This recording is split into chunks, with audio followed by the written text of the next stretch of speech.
अस्सलाम वालेकुम स्टुडंट. इयत्ता चौथीच्या ई लर्निंग वर्गात आपले सहर्ष स्वागत.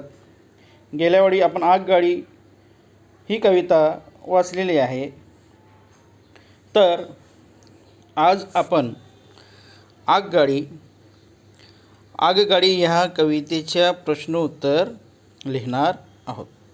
आज जो है हम आगगाड़ी इस कविता के सवालों जवाब लिखेंगे, पढ़ेंगे और लिखेंगे. तो ये हैं क्वेश्चन्स. और आगगाडीला घरांची माळ का म्हटले आहे? उत्तर आहे, आगगाडी चालती फिरती अजब चाळसारखी म्हणून आगगाडीला घरांची माळ म्हटले आहे. आगगाडी कोठे जाते? आगगाडी गावोगाव जाते.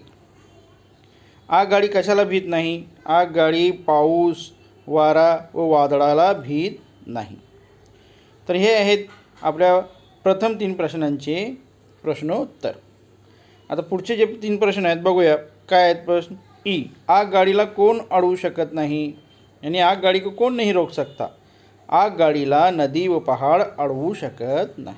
तर आगगाड़ी यानी रेलगाड़ी को न नदी और ना ही पहाड़ रोक सकते हैं.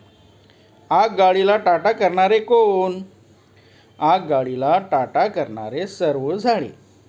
आगगाड़ी को बाय बाय टाटा करने वाले कौन है? तो आगगाड़ी को टाटा करने वाले कौन है? पेड़. सारे जो पेड़ हैं ना रास्तों पर लगे इधर उधर, वो आगगाड़ी को बाय बाय करने वाले. सर्वांना घरी कौन पहुँचवते? यानी सबको अपने अपने मकाम पर अपने अपने घर पे कौन पहुँचाता है? तर सर्वांना घरी आगगाड़ी पहुँचवते. तो सबको जो है वो आगगाड़ी अपने अपने घरों पे पहुँचाती. तो ये हैं अपने सवाल जवाब. इनको अपनी कॉपी में लिखिए और व्हाट्सएप के ग्रुप पे डालिए. चला तर मग बाय बाय, धन्यवाद.